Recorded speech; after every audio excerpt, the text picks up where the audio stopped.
بسم اللہ الرحمن الرحیم۔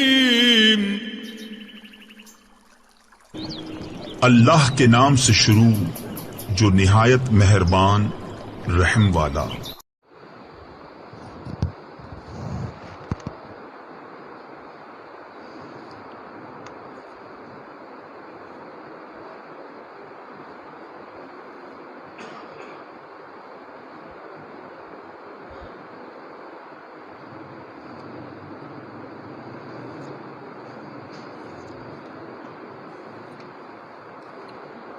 اعوذ باللہ من الشیطان الرجیم، بسم اللہ الرحمن الرحیم۔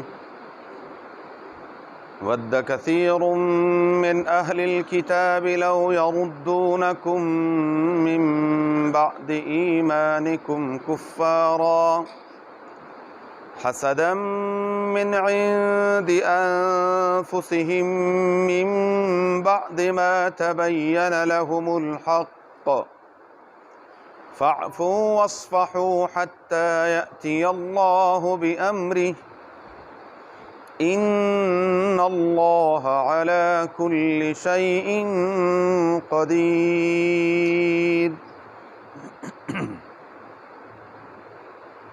ود كثير من أهل الكتاب،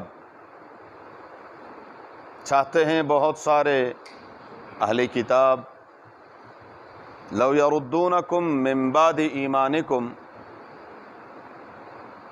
کہ وہ تمہیں لٹا دیں تمہارے ایمان کے بعد، کفارن، کفر کی حالت میں۔ اللہ ہم سب کو محفوظ فرمائے۔ حسدا من عند انفسہم،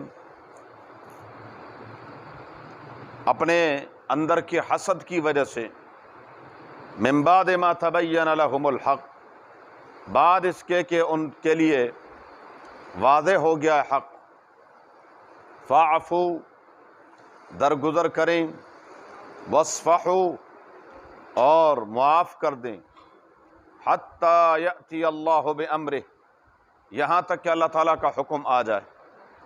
ان اللہ علی کل شیء قدیر، بے شک اللہ تبارک و تعالیٰ ہر چیز پر قادر ہیں۔ ود کثیر من اہل الکتاب، سورہ بقرہ کی آیت نمبر 109 ہے۔ گزشتہ آیت میں اللہ رب العزت نے بے جا سوالات سے منع فرمایا تھا۔ جو منافقین اور یہود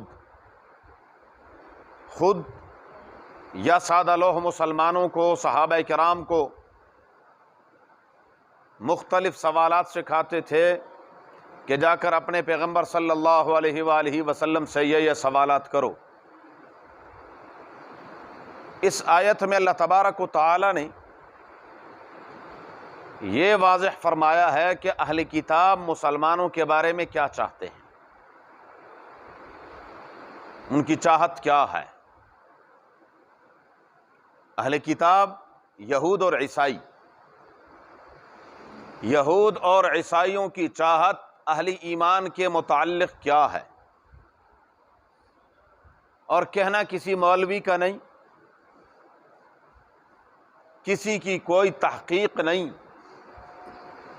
اس ہستی کا بیان ہے جو علیم بذات الصدور ہیں، عالم الغیب والشہادہ، سینوں کے چھپے ہوئے بھید جانتے ہیں۔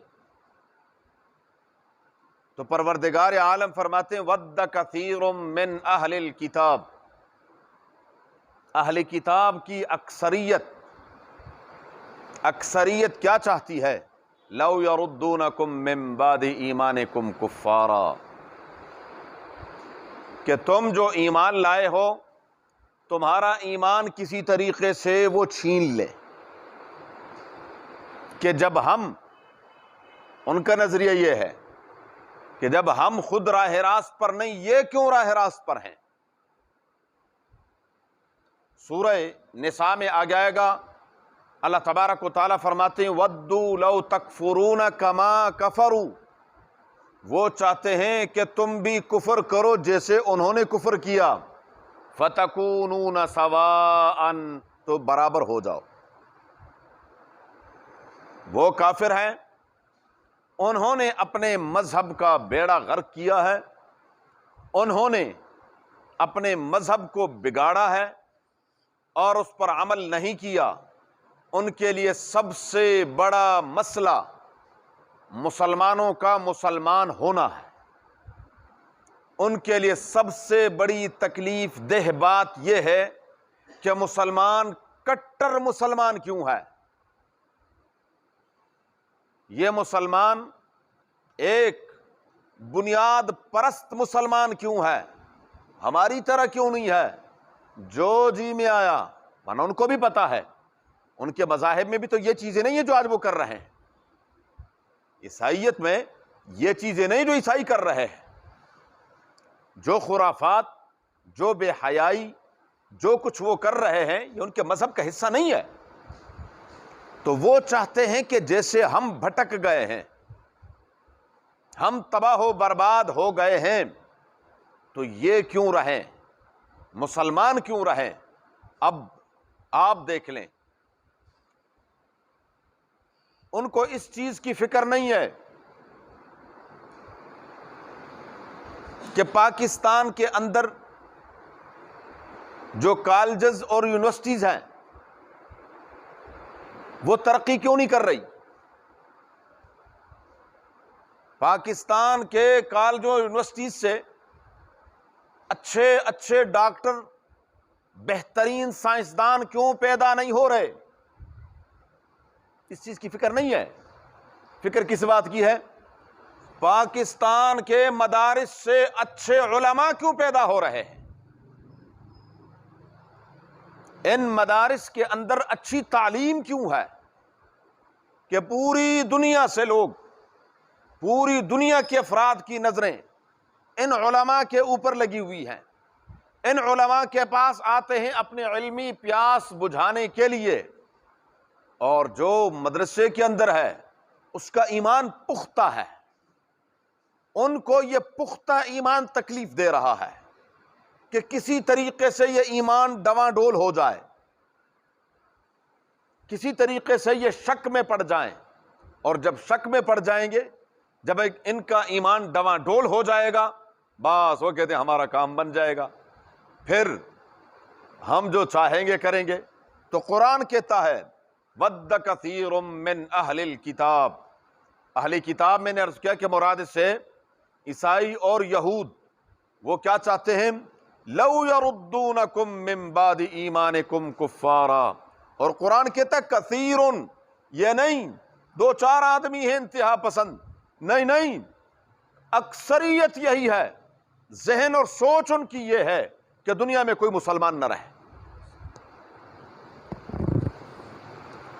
ان کی وہ یہی چاہتے ہیں، اور جو مسلمان ہو گئے ہیں، جو ایمان لا چکے ہیں، کسی طریقے سے یہ ایمان سے نعوذ باللہ محروم ہو جائیں، اور اس کے لیے وہ کیا کرتے ہیں؟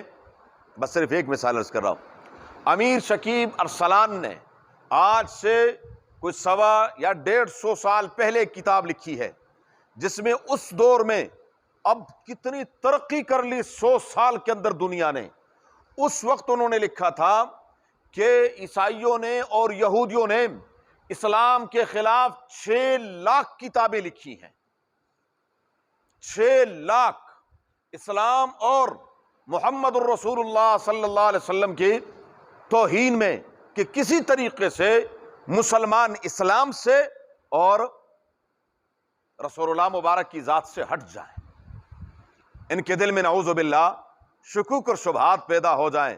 ایک نئی پروڈکٹ آج تیار ہے اور وہ کہہ رہی ہے کہ کیا ضرورت ہے ایجاب اور قبول کی، پھر نکاح پر سائن کرنے کی، پھر لمبے جھنجٹ میں پڑنے کی، بس صرف کیا ہے یاری دوستی میں زندگی گزارو، مسئلہ ہی کوئی نہیں ہے، آج یہ یار ہے، کل وہ یار ہے، پرسوں وہ ہوگا، پھر شاملات پیدا ہوں گے۔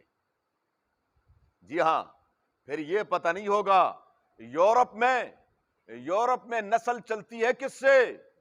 ماں سے، یورپ میں نسل ماں سے چلتی ہے، باپ کا پتہ نہیں ہوتا کیونکہ شاملات ہے، اس کو کوئی پتہ نہیں ہے۔ آج سے 150 سال پہلے کے ایک فلسفی نے لندن کے بارے میں لکھا تھا کہ ہم اپنی برطانیہ کے بارے میں، اس وقت جو ان کی آبادی تھی کہ 45 لاکھ کی آبادی میں ہم 45 بچے صحیح النسب ثابت نہیں کر سکتے، آج کیا حالت ہوگی؟ ان کو فکر اس چیز کی ہے، یہ وہ شرلیاں ہیں چھوڑتے ہیں کہ مسلمان کیا کرتے ہیں، اور یہ فکر نہ کریں یہ آپ کے مستقبل کی وزیر اعظم ہے۔ ہاں ہاں جی جی، یہ ذہن میں رکھیں، اللہ ہمیں نہ دکھائے۔ ہاں ہاں، لیکن یہ تیاری ویسے نہیں ہو رہی، یہ پیسہ ویسے خرچ نہیں ہو رہا، یہ سارے معاملات ویسے تھوڑی ہو رہے ہیں۔ نوبل انعام مل رہا ہے، بڑی بات ہے جی، باقی سب مر گئے، نوبل انعام اس کو ملنا ہے، کیا بات۔ یہ صرف اور صرف ان اپنے مقاصد کے لیے یہ سارا وہ اس کے اوپر وہ خرچ کر رہے ہیں، اور جتنا خرچ کر رہے ہیں اس سے دگنا انہوں نے ان سے اپنے مفاد لینے ہیں، ایسے نہیں ہے۔ تو فرمایا ود کثیر من اہل الکتاب لو، اور تھوڑے سے پر ان کا گزارا نہیں ہے، جی جی کیا ہے، کفارا، جب تک دوبارہ کافر نہ بنا دے تمہیں۔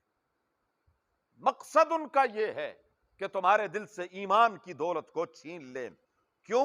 حسدا من عند انفسہم، حسد کی وجہ سے، محض یہ حسد ہے ان کے دل میں کہ یہ مسلمانوں کے پاس حق کیوں ہے، مسلمانوں کے پاس سچا مذہب کیوں ہے اور ہمارے پاس مذہب نہیں۔ آج مسلمان پوری دنیا کو چیلنج کرتا ہے، لے آؤ اپنی کتاب، لے آؤ اپنی کتاب۔ پادری خود اس بات کا اقرار کرتے ہیں کہ ہماری کتاب وہ نہیں ہے جو عیسیٰ علیہ السلام پر نازل ہوئی تھی، تورات وہ نہیں ہے جو موسیٰ علیہ السلام پر نازل ہوئی تھی۔ مسلمان کی چوٹ پر کہتے ہیں قرآن وہی ہے جو لوح محفوظ میں تھا، وہی ہے جو بیت العزت میں تھا، وہی ہے جو رسول اللہ مبارک کے قلب اطہر پر اللہ نے اتارا تھا، یہ وہی قرآن کریم ہے۔ ان چیزوں سے ان کو چڑ ہے، حسدا من عند انفسہم۔ امیہ بن ابی سلط، آپ 2 منٹ کے لیے بیٹھے، آپ کو مسئلہ بتانا تھا، بیٹھے۔ امیہ بن ابی سلط یہ شخص بہت بڑا سمجھدار آدمی تھا، اور یہ تورات اور انجیل کا مطالعہ کیا کرتا تھا، حق کا متلاشی تھا، سمجھدار تھا۔ رسول اللہ صلی اللہ علیہ وآلہ وسلم جب تشریف لائے، یہ حسد کی آگ میں جل گیا، اور اس انتظار میں تھا کہ وحی مجھ پر آئے گی۔ نہیں نہیں، نبوت وحبی ہے، کسبی نہیں ہے، ذہن میں رکھیے۔ کیا مانا؟ نبوت وہ جسے چاہے نبی بنائے، یہ نہیں ہے کہ ایک سمجھدار آدمی آ جائے، پڑھا لکھا آ جائے، خوب عبادتیں کر لے، ریاستیں کر لے تو وہ نبی بن جائے گا، نہیں، یہ رب کی مرضی ہے جس کو چاہے۔ تو فرمایا حسدا من عند انفسہم، حسد ما خلا جسد عن حسد، ابن ماجہ شریف کی روایت ہے، کوئی جسم حسد سے خالی نہیں ہے۔ حسد کیا ہے؟ حسد یہ ہے، میرے اس بھائی کے پاس ایک نعمت ہے، میں کہتا ہوں یا اللہ مجھے ملے نہ ملے، لیکن اس سے بھی ایک ہے غبطہ، جس کو ہم اردو میں رشک کہتے ہیں، رشک اور غبطہ یہ ہے کہ ہم کہیں یا اللہ اس کو اور دے دے، مجھے بھی دے دے۔ یہ جائز ہے، یہ جائز ہے، کسی نعمت کو دیکھ کر اس سے جلنا نہیں، سڑنا نہیں، بلکہ کیا، یا اللہ تیرے خزانوں میں کمی کوئی نہیں ہے، لیکن ہماری صورتحال کیا، ہم کہتے ہیں میں بھی مر جاؤں لیکن یہ بھی زندہ نہ رہے، مجھے ملے نہ ملے، اس سے چھن جائے۔ اللہ کے بندے، اس کے خزانوں میں کون سی کمی ہے، کہہ دو یا اللہ اس کو اور دے دے، مجھے بھی دے دے، یہ مانگنا چاہیے۔ تو یہ بدبخت حسد کی آگ میں جل رہے تھے، من بعد، اور یہ نہیں ہے کہ یہ حق سے کوئی ناواقف تھے، من بعد ما تبین لهم الحق، ان کے لیے حق واضح و ظاہر ہو چکا تھا، لیکن کیا کریں، فاعفوا واصفحوا حتی یأتی اللہ بامرہ، درگزر کریں، کوئی بات نہیں ہے، معاف کر دیں، یہاں تک کہ اللہ تعالیٰ کا حکم آ جائے۔ اور حکم آیا، حکم کیا آیا؟ اخرجوا الیہود والنصارى من جزیرۃ العرب، نکال دو ان کو، اب عرب میں 2 دین نہیں چلیں گے، صرف ایک دین ہوگا، عرب کے اندر صرف ایک دین۔ اللہ کے پیغمبر صلی اللہ علیہ وسلم نے فرمایا اور اللہ تبارک و تعالیٰ نے اس پیشن گوئی کو، اس حکم کو سیدنا عمر فاروق رضی اللہ تعالیٰ عنہ کے دور میں پورا کر دیا، فرمایا نکال دو سب کو، اور سب کو نکال دیا گیا وہاں سے۔ لیکن اب کیا ہے، خادم الحرمین الشریفین، اللہ ان کا بیڑا غرق کر دے۔ ہاں یہ خادم نہیں ہے، یہ بہت بڑے ظالم ہیں، ان سے بڑا ظالم کوئی نہیں ہے، یہ ڈاکو ہیں، ان سے بڑے ڈاکو کوئی نہیں ہے۔ انہوں نے پامال کر دیا ہے عرب کے اندر، ان تمام گندے لوگوں کو لا کر وہاں پر بسایا ہوا ہے، ان تمام فوجوں کو رکھا ہوا ہے۔ یہ وہ لوگ تھے، انہوں نے کیا ہے، تو رب العالمین نے فرمایا حتی یأتی اللہ بامرہ، یہاں تک کہ اللہ تبارک و تعالیٰ کا حکم آ گیا۔ اور پھر کیا، اس وقت ذہن میں یہ بات آ سکتی تھی کہ کبھی ایسا ہوگا کہ مسلمانوں کے پاس اتنی قوت طاقت آئے گی کہ ان کو نکال سکیں گے، بڑے مضبوط تھے۔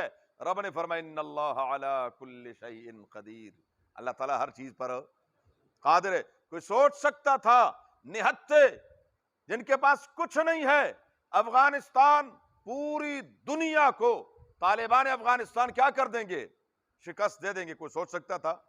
ہاں، بڑا اچھا ایک ملمہ کر کے ہمیں ایک نعرہ دیا تھا پرویز مشرف بدبخت نے، کیا؟ سب سے پہلے پاکستان، سب سے پہلے پاکستان، ہم نے پاکستان کا بیڑا غرق کر دیا، اور وہ آج بھی ایسے پھرتے ہیں اور وہ کہتے سلیوٹ کر رہے ہیں۔ کوئی عزت ہے؟ کوئی عزت رہی؟ کچھ نہ رہی۔ ان کی عزت ہے، دنیا ان کے سامنے جی ہماری جان چھوڑ دے، تب آپ کی مہربانی، ہاتھ جوڑ رہے ہیں، آپ کی مہربانی، ہماری جان چھوڑ دے، ہمیں جانے دیں۔ تو نہیں، ابھی لگ پتہ جانا، ذرا کچھ دیر اور ٹھہر جائیں۔ یہ ان اللہ علی کل شیء قدیر، اللہ وحدہ لا شریک پر انسان کا بھروسہ، مومن کا بھروسہ ہونا چاہیے۔ وحدہ لا شریک قادر مطلق ہے کہ وہ مسلمانوں کو قوت طاقت، لیکن شرط کیا ہے کہ رب کی رسی کو پکڑیں گے تو ہوگا۔ واقیموا الصلاۃ وآتوا الزکاۃ، انشاءاللہ زندگی رہی تو اللہم صلی علی محمد وعلی آلہ كما صليت على ابراهيم وعلى آل ابراهيم انك حميد مجيد، اللهم بارك على محمد وعلى ال محمد كما باركت على ابراهيم وعلى ال ابراهيم۔ اللهم ارحمنا بالقرآن العظيم، اللهم ارحمنا بالقرآن العظيم، اللهم ارحمنا بالقرآن العظيم، اجعله لنا إماما ونورا وهدى ورحمة يا رب العالمين۔ اللهم ذكرنا منه ما نسينا وعلمنا منه ما جهلنا، وارزقنا تلاوته آناء الليل وأطراف النهار، واجعله لنا حجة يا رب العالمين۔ اللهم نور قلوبنا بالقرآن، وزين أخلاقنا بالقرآن، ونجنا من النار بالقرآن، وادخلنا الجنة بالقرآن۔ اللهم حصل مرادنا ويسر أمورنا، اللهم حصل مرادنا ويسر أمورنا، اللهم حصل مرادنا ويسر أمورنا، بجاه حبيبك المصطفى ونبيك المرتضى صلى الله عليه وآله وأصحابه أجمعين برحمتك يا أرحم۔ جزاكم الله خيرا۔